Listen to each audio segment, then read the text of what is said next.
Բարի օր, հանրային ռադիոյի եթերում առանց թողատակի հաղորդաշարի հերթական թողարկումն է, ես Լևոն Սարդարյանն եմ, այսօր իմ զրուցակիցն է տնտեսագետ վերլուծաբան Գագիկ Մակարյանը, բարև ձեզ։ Բարև ձեզ։ Պարոն Մակարյան, վերջին շրջանում Ռուսաստանի կողմից մտցված սահմանափակումները, իրենք այդպես են ասում, եթե զուտ մի քիչ քաղաքական ենք ասում, պատժամիջոցները Հայաստանի նկատմամբ, այսպես բավական լուրջ կրքերի պատճառ են դարձել հենց Հայաստանում ներքաղաքական դիսկուրսում, ընդ որում այստեղ ծայրահեղորեն հակադիր տեսակետներ կան։ Մի տեսակետ այսպես մի քիչ վարդագույն, որ դրանք ըստ էության այդ պատժամիջոցները լուրջ ազդեցություն չեն թողնում, որ եվրոպական շուկան բացվում է մեզ համար, մենք դրա հաշվին եւ նաեւ ներքին սպառման հաշվին կսպառենք այդ ապրանքները եւ ոչ ոք չի դուժի։ Երկրորդ բնականաբար հակառակ ծայրահեղությունն է, որ մենք գլորվում ենք դեպի անդունդ եւ դա ընդհանրապես սկիզբն է եւ Ռուսաստանը այսպես հետեւողականորեն ճնշում է մեծացնելով ուղղակի խեղդի Հայաստանի տնտեսությունը։ Հիմա դուք որպես տնտեսագետ եւ վերլուծաբան, եթե այսպես նայում եք այս ընդհանուր պատկերին, ես հասկանում եմ, որ ճշմարտությունը ինչ որտեղ մեջտեղում է, մի քիչ կարող է դեպի աճ կամ մի քիչ ավելի ցավ, բայց մոտավորապես կենտրոնում է, այ որտեղ է ճշմարտությունը։ Նախ սկսեմ նրանից, որ մենք իրավիճակում կշահենք եւ շահած դուրս կգանք, եթե արագ գործենք, որքան կարելի արագ։ Ընդ որում արագ գործելը վերաբերում է եւ պետական համապատասխան ինստիտուտներին, եւ մասնավոր սեկտորին, եւ արտահանողներին, եւ նաեւ այն մարդկանց, որոնք որ որոշակի տեսակետներ են արտահայտում։ Այդ տեսակետները բնականաբար կարող են լինել տարբեր ուրեմն ազդեցությունների տակ եւ կարող են լինել շահարկելի կամ ոչ շահարկելի, պրոֆեսիոնալ եւ ոչ պրոֆեսիոնալ, բայց իրականությունը հետեւյալն է։ Այն, որ մենք երկար ժամանակ արդեն պարբերաբար Ռուսաստանի կողմից ունեցել ենք նմանատիպ ուրեմն խոչընդոտներ կամ սահմանափակումներ, դա հայտնի է։ Այսինքն դա նորություն չէր։ Հայկական կոնյակն է ենթարկվել նման բաների, կատնամթերքն է ենթարկվել, եղել են նաև պահածոների հետ կապված դեպքեր։ Մենք պիտի հիշենք եւ գիտենք, որ Ռուսաստանը նմանատիպ իրավիճակների մեջ դրեց եւ ժամանակին Լիտվային, Մոլդովային, Վրաստանին, այսինքն եթե մենք նայում ենք քաղաքական տեսանկյունից, մեր համար դա նորություն չէր։ Բայց մեր համար կարևորը այն, որ երբ որ մենք այդ բոլորը գիտեինք, մենք մտածեինք, թե մենք ինչ ենք անելու, երբ որ այդ պահը գա, կամ ինչու պիտի պահը գա, նոր հետո մտածենք ինչ ենք անում։ Ավելի լավ էր ուրեմն նախորդ մտածել։ Հիմա մենք ուշացած ենք արձագանքում այս իրավիճակներին եւ Եվրոպան որքան էլ հիմա փորձում է աջակցել կամ ներկայացնում է, որ ինքը միակ աջակցողն է,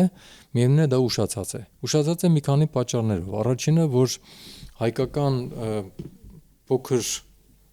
արտահանողները կամ փոքր արտադրողները միարժեքորեն տուժում են եւ տուժելու են, որովհետեւ իրենք երբեք չեն կարողանալու ստանալ այն միջազգային սերտիֆիկատները կամ չեն կարողանալու ապահովել այն որակը կամ այն լոգիստիկաները, որը որ կարող են, ասենք, խոշոր արտահանողները կամ խոշոր մշակողները կատարել եւ հետեւաբար իրենք դատապարտված են մնալու արտահանողների հույսին, որոնք կբարեաճեն, կկարողանան կամ չեն կարողանա իրենց ապրանքը արտահանել։ Ճիշտ է, կառավարությունը հռչակեց, որ կսուբսիդավորի տարբեր մրգեր, բանջարեղեններ, կորուստներ, դա էլի կարևոր է եւ 52 միլիոն եվրոյի չափ Եվրոպական միությունը կօգնի, բայց այդ գումարը բավարար չէ։ Իմ հաշվարկով մեզ մոտավորապես պետք է 250 միլիոն դոլար, ոչ պակաս։ Այսինքն տարվա կտրվածքով եթե նայենք, էլի, որտեղ մի մասը դեռ արժևում է։ Գյուղացիների ֆերմերների կորուստները փակվի։ Միջև տարվա վերջ։ Հիմա 52 միլիոնը կավելանա թե չի ավելանա, դա արդեն այլ խնդիր է։ Հիմա արտահանողներն էլ մեծ մասը նույնպես հայտնվել է ցայտնոտի մեջ, որտեղ ինքը պիտի շուկա ունենա, որ արտահանի, ուր պիտի տանի, եւ որ շուկայի համար ինչ սերտիֆիկատ պիտի ունենա։ Այստեղ այս շղթան արդեն փակվում է եւ փաստորեն դրանով հազարավոր փոքր ֆերմերներ, որոնք միջև 10 տոննա, ասենք, բերք էին ստանում դաշտերում, իրենք պիտի հույսը դնեն ներքին վաճառքների վրա, որքան հնարավոր է։ Սա մի ուրեմն խնդիր է։ Երկրորդ խնդիրը այն է, որ նրանք, որոնք որ խոշոր ասենք թե արտադրողներ են, օրինակ ինտենսիվ այգիներ ունեցողներ, հեկտարներով կամ ջերմոցներ եւ այլն, դրանք էլ մեծ մասը օժտված չի համապատասխան սերտիֆիկատներով, որ կարողանա դեպի Եվրոպա էլի արտահանել։ Այն ինֆորմացիան, որ էկոնոմիկայի նախարարությունը տարածեց հենց ամենառաջի օրվանից, որ ինտենսիվ այգիներ ու ջերմոցներ ունեն global gap, մեծ մասը եւ այլն, դա չափազանցված է։ Միաժամանակ ասում եմ։ Ուրեմն ինչու՞մն է խնդիրը։ Նախ global gap ստանալը շատ թանկ եւ երկարաժամկետ բարդ համակարգ է։ Երկրորդը global gap-ը տրվում է ընդամենը 1 տարի ժամանակով սերտիֆիկատը, այսինքն եթե էկոնոմիկայի նախարարությունը գիտեր, որ ապրեք, եթե էկոնոմիկայի նախարարությունը գիտեր, որ 25 թվին դրանք ունեն, արդյոք 26 թվին նրանք շարունակել են ունենալ։ Այս խնդիրը կար նաև եւ ես որքան որ ծանոթ եմ եւ այդ ոլորտներին տիրապետում եմ, ես գիտեմ, որ դա այդպես չէր, հետեւաբար նրանք էլ այդ խնդիր ունեն։ Երրորդ խնդիրը այն է, որ կառավարությունը ներկայումս սևեռվել է թար մրգերի բանջարեղենի վրա։ Բայց ես ուզում եմ իրենց ուղղորդել արդեն մի քանի առիթներով ասել եմ վերջերս, որ պետք է աշխատել պահածո արտադրող ձեռնարկությունների հետ, պահածոական ընկերությունների հետ, որովհետև պահածո վիճակով կարելի է մինչև 2 տարի երաշխիքային ժամկետով պահպանել, դա հնարավորություն է տալիս, որ դու շունչ քաշես, ինչպես ասում են, միած թափվես, պլանավորես, թե որ շուկաները ինչպես կարող ես գնալ։ Եվ պահածոների դեպքում արդեն միայն այդ HACCP կամ ISO 22000 ստանդարտները բավարար են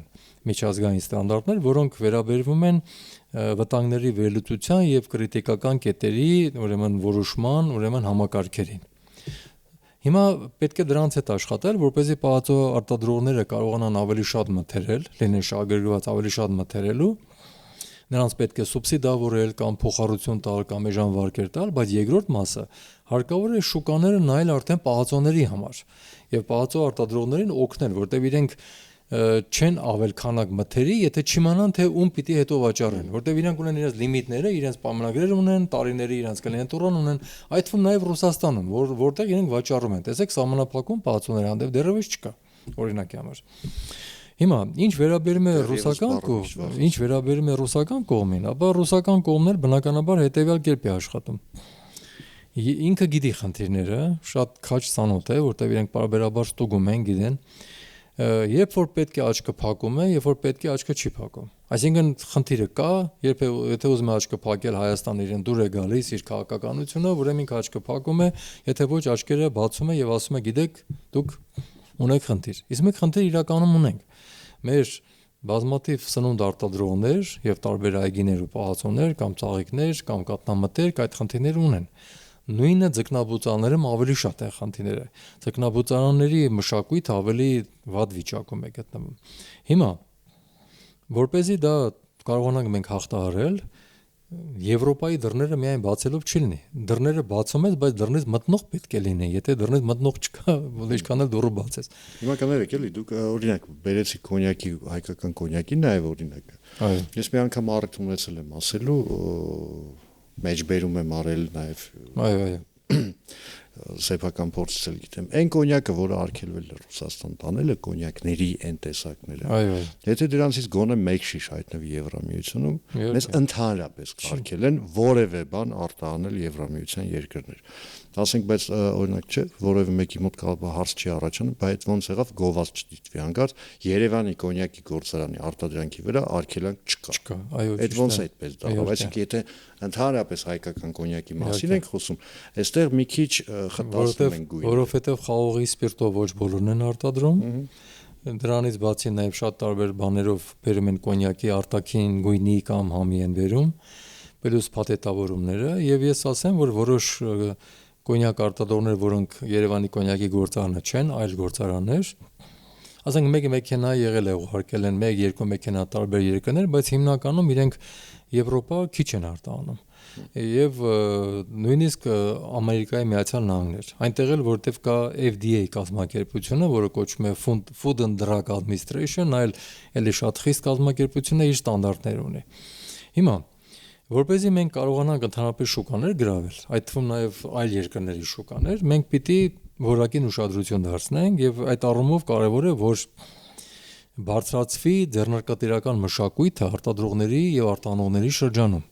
Իրենք չպիտի մտածեն, որ տարբեր խաբեություններով, հովանավորչություններով, կաշառք տալով, կամ ասենք ծանոթներով, կամ չգիտեմ այլ եղանակներով կարող են բարձրակարգ շուկաներ մտնել։ Տեսեք, արաբական երկրների շուկան է բավականին ինտելիգենտ շուկա է, բայց այնտեղ էլ ուրիշ սահմանափակում կա։ Այնտեղ էլ պետք է ունենաս հալալ սերտիֆիկատներ, որը որ մուսուլմանական համայնքների համար է։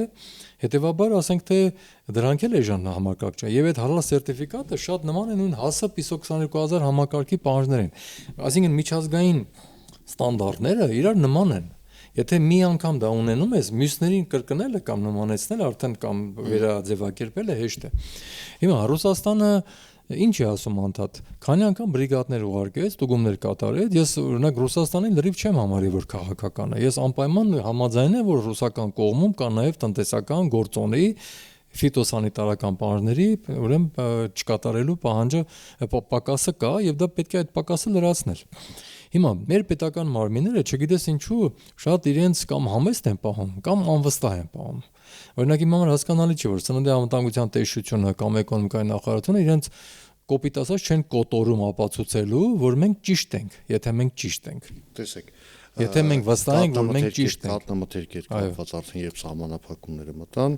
նույն Սննդի անվտանգության տեսչական մարմնի ղեկավարը այդ թվում նաև հայտարարեց, որ կներեք, բայց այստեղ արդեն համահանում եք, որովհետև այդ ստուգումները իրականացրել ենք համատեղ, արդյունքները նայել ենք համատեղ, եւ հենց հիմա այն ինչ որ ասվում է ռուսական կողմից, իհարկե այդպես չէ ձևակերպվել, բայց եթե թարգմանենք հայերեն, այսպես խոսակցական լեզվի, սուտ եք ասում տղերք։ Ուրեմն ասեմ ձեզ, որ խնդիրը հեշտ է լուծել։ Ինչու՞։ Պարոն Սադարյան, որտեվ 200 ուրեմն երբ որ արտահանման ռազմավարությունը 25 թվականին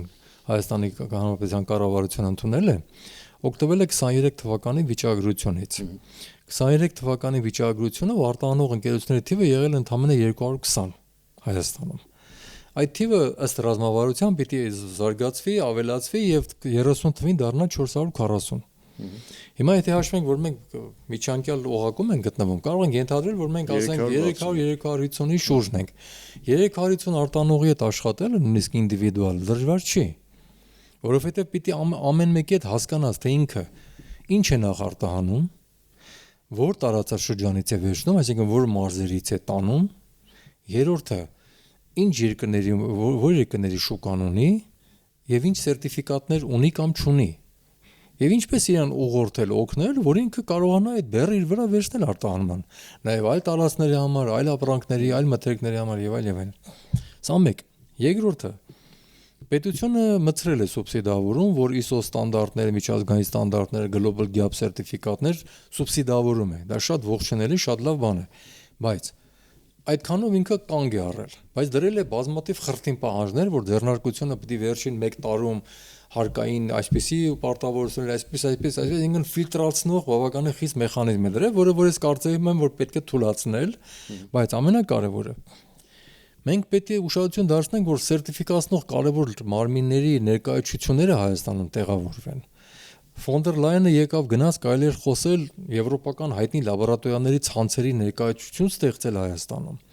Կամ էլ թե չէ հիմա եվրոպական միությունը եթե ասում է 80% ապրանքների ես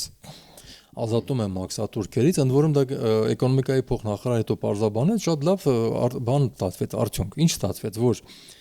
այդ 80%-ի մեջ մտնում են նախկինում GSP պլյուսով արտոնություններով ապրանքները, որոնք 6200 տեսակի ապրանքներ էին, եւ դրան գումարվել են գյուղմթերքներ։ Այսինքն հսկայական հնարավորություն է տվել Եվրոմիությունը։ Բայց մենք տանելու բան ունենք թե չունենք։ Ինչու՞։ GSP Plus-ի ժամանակ մենք չկարողացանք այդ համակարգից 10 տարի օգտվել, որտեղ էլի տանելու բան չունեինք։ Այսինքն տեսեք, կյանքը ցույց է տվել արդեն։ Վերջին հաշվով 1000 անգամ նույն բանը մեր գլխով պետք է չանցնի, էլի փորձանքը, որ մենք սկսենք եզրակացության գալ։ Մենք պետք է հասկանանք, որ մեր հիմնական խնդրեմը ձեռնարկատիրական մշակույթի մեջ է, որակի մեջ է։ Ուրեմն դրա վրա պետք է աշխատանք տարվի։ Տեսեք, շատերը այստեղ այդ թեմայով խոսել են, ու շատերը ենթադրություն են արել, որ եզրակացրել են կամ պնդում են արել, որ դրա հիմքում ըստ էության ծուլությունն է։ Այսինքն այն տրամաբանությունը հա դեռ ռուսական շուկան մեկը կա, լավ ինչի փոխեմ, պիտի, չգիտեմ, փաթեթավորումից սկսած կամ փաթեթավորումով վերջացրած, ասենք թերթով փաթաթում էի կանաչին։ Մագնշումը, պիտակավորումը, փաթեթավորումը, փաթաթում էի կանաչին, ասենք ուղարկում էի, չգիտեմ, Ռոստով, հայերը ասում են Ռաստով։ Հա, ուղարկում էի, էլի կուղարկեմ նորմալ, էլ մի քիչ էլ սիլիտրան ավել կտամ, այսքանը մենք անեմ եւ այլն եւ այլն։ Հիմա երբ իրավիճակը փոխվում է, այս մարդիկ էլի կանգնում են փաստի առաջ, այստեղ ես իշխանության փաստաբանը չեմ, բայց գնում են կառավարության դուրսեցում են, ասում են հասեք փրկեք, մենք բերքը չենք կարողանում իրացնել, մնացել է վրակներս, հետո էլ սկսում են սպառնալ, հաթաթային անում, կթափեմ բերքը, շուկա չեմ մտցնի։ Իմիջիալուց երբ խոսում ենք ներքին սպառման մասին, իմիջիալ երևի նկատեցիք Ծիրանի գինը Երևանում հաստատապես չի չավ, 1000 դրամից ներքև չի։ Համարյա չէ, այո։ Բայց ոնց այդպես է։ Իհարկե։ Տեսեք, ուրեմն նախ այդպիսի տոնալությամբ խոսելը սխալ է, որտեղ մեղավորությունը նաև գալիս է հենց արտադրողները պետք է հոգ տանեն։ Արտադրողները ուղղակի խնդիրային է, որ իրենք մնացել են համարյա անհատական ֆերմերի գիտակցականության մեջ։ Կարող է ինքը ձևակերպել է ընկերություն, անունը դառել է բիզնեսմեն, ֆերմեր, բայց իր մտածողությունը մնացել է հին, նախկին վիճակի։ Հարկավոր է դա փոխել եւ իրեն բացատրել, որ ինքը այդ ճանապարհը երկար ճանապարհ չի իր համար։ Ինքը պետք է հասկանա դա։ Երկրորդը, որ աշխարհում կան այլ շուկաներ եւ այդ շուկաները պիտի պատրաստվի։ Դրա համար Հայաստանում կարող է արտանոների հետ իմ ասած այդ ինդիվիդուալ աշխատանքը տանել, բայց նաեւ արտանոների ինստիտուտը զարգացնել, որովհետեւ արտանումը մի քանի գործոններով է պարված։ Բացի այն, որ ասենք արտանողը պիտի լինի խելացի, ճարպիկ օրենքները հասկանա, կամ ասենք եթե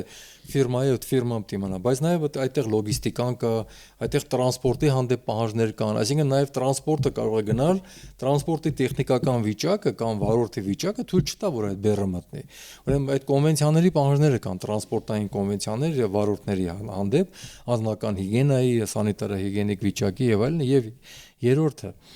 բազմիցս ասել են վերջերս, որ ոչ ոք դրա ուշադրություն չի դարձնում։ Երբ որ լոգիստիկաները փոխվում են, տևողությունը փոխվում է ապրանք տանելու,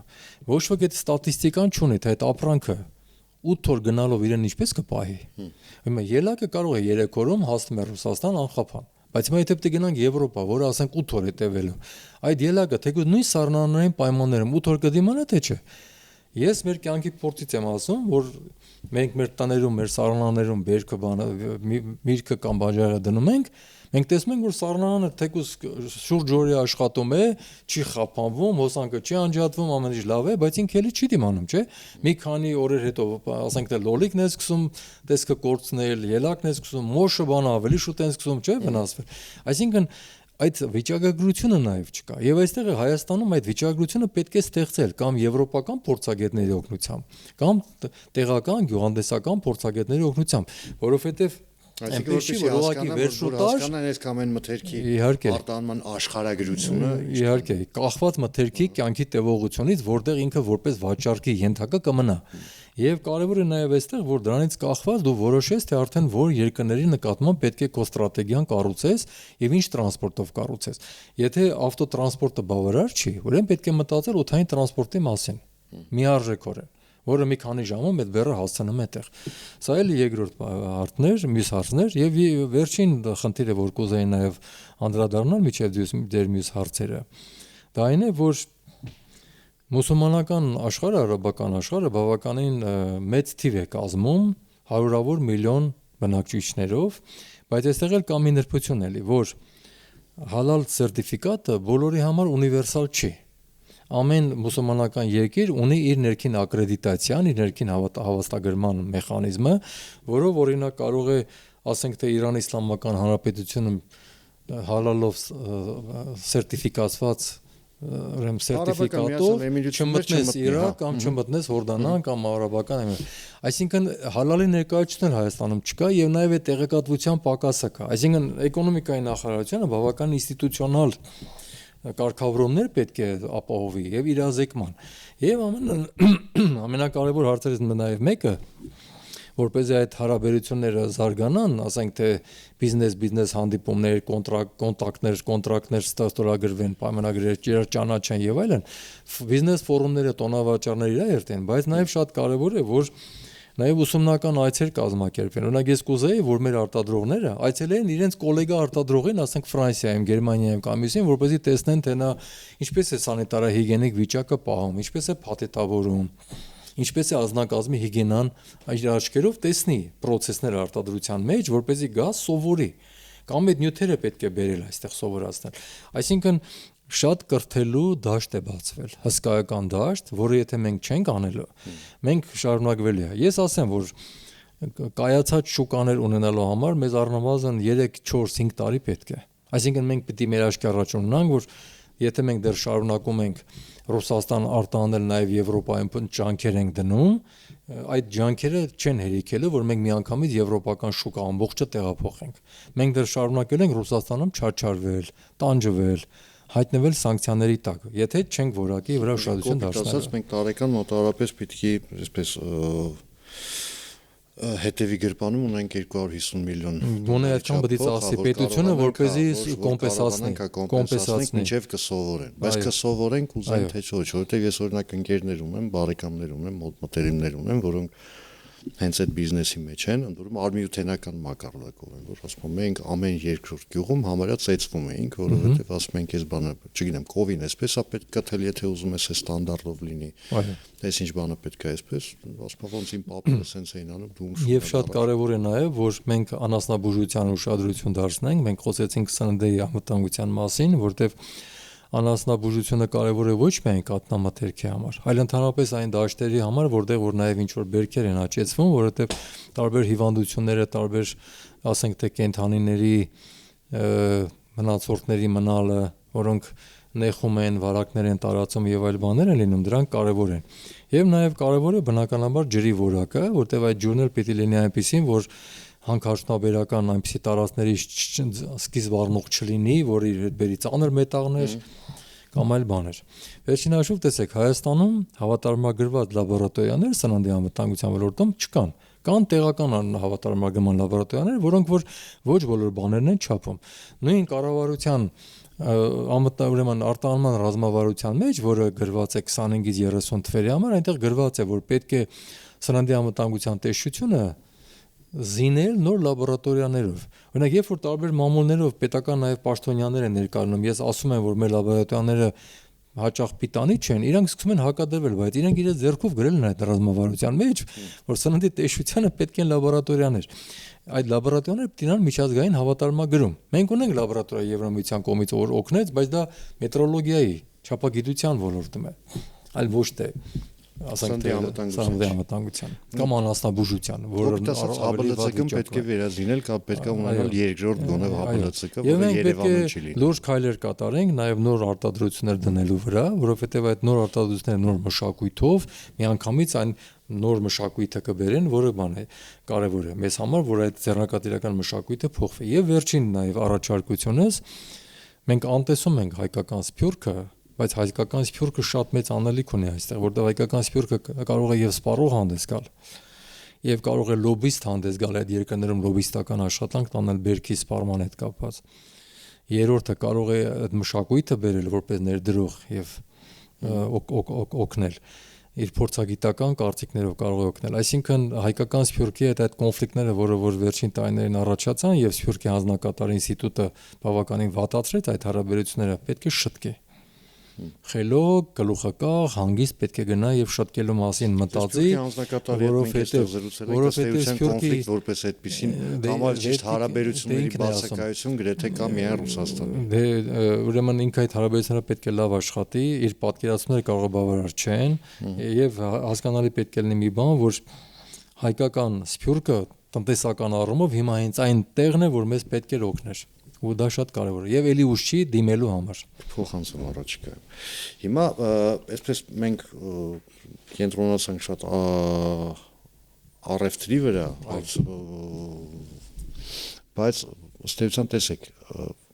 պատժամիջոցների ազդեցության մասին չխոսեցին, գիտեք ինչ իմաստով եմ ասում։ Հիմա եկեք հակառակ կողմից նայեք, որ ապոկալիպսիս են, որ ամեն ինչ շատ վատ է, ամեն ինչ գլորվում է, ես իմ գրողի ծոցը։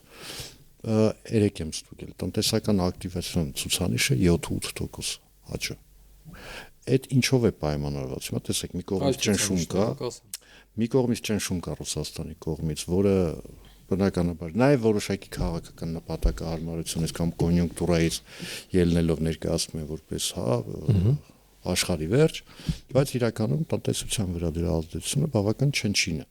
Այդ ինչպես է ստացվում։ Ասեմ։ Ուրեմն երեք ազգային վիճակագրության կոմիտեն հրատարակել էր արտահանման ցուցանիշները, որոնք 6-7%-ով ցածր են, ավելի նվազեն, քան անցյալ տարվա նույն առաջին կիսամյակը։ Այսինքն մենք արդեն առաջին կիսամյակով 6-7% ունենք նվազում։ Այդ նվազումը կշարունակվի, որովհետև ապագայում խնձորը, դեղցի տեսակներ, տանձը, խաղողը եւ այլ բաներ, որոնք կարող են նույնպես ենթարկվել նման խնդիրների եւ չենք հասցնելու արտահանել։ Հետեւաբար այդ ցուցանիշները արտահանման կվատանան։ Ինչ վերաբերում է տնտեսական ակտիվությանը, ապա տնտեսական ակտիվությունը պահվում է երկու գործոնի շնորհիվ Հայաստանում։ Առաջինը туриզմը, որը որ ինքը համարվում է արտահանում, տուրիստի գալը, եւ եթե պերմանենտ ասենք թե Հայաստանում 200,000-ից ավել ամեն ամիս պերմանենտ տուրիստներ կան, դա նշանակում է, որ 200,000 ավել սպառող ունենք, այն էլ բավականին լավ սպառող ունենք, որոնք օգտվում են շատ տարբեր բաներ, եւ ռեստորան, եւ մրգեր, եւ այլ բաներ, տաքսիներ, հյուրանոց եւ այլ բաներ։ Երկրորդը շինարարական ծավալն է, որ դեռևս շարունակվում է, չնայած Երևանում արդեն սահմանափակվեց, բայց դեռ շատերը Երևանում այդ իրավունքը շարունակում են կառուցել, իրավունքով կառուցել եւ բավականին ակտիվ է եւ շինարարությունը գեներացնում է շինանյութերի եւ նրան հարակից արտադրությունները, որոնք որելի մնում են բարձր մակարդակի վրա։ Երրորդ ոլորտը, որը որ գեներացնում է այս ամեն ինչը, ՏՏ ոլորտն է, թվայնացում, արհեստական բանականություն եւ ՏՏ ոլորտը, որը լուրջ արտահանումներ ունի եւ կարողանում է, եւ էներգետիկան որոշակիորեն։ Հիմա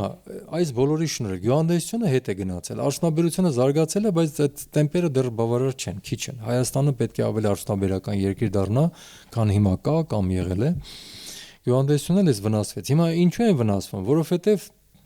շատերը գույքագրում դեռ չեն արել, շատերը դեռ չեն ավարտել, շատերը դեռ չեն դիմել նույնիսկ այդ օգնությունները ստանալու սուբսիդավորումները։ Մի մասը փորձում է թափել ձեր ասացի պես, մի մասը ինչ որ վրդովված է, մի մասը վաճառում է որոշ կերպեր եւ այլն եւ այլն։ Եվ այդպես խառը քաոտիկ վիճակ է, դասակարգված վիճակ չի, որ մենք հասկանանք, ու նաեւ պիտի մի բան էլ իմանանք, թե իմ ասած տեսանկյունից, որ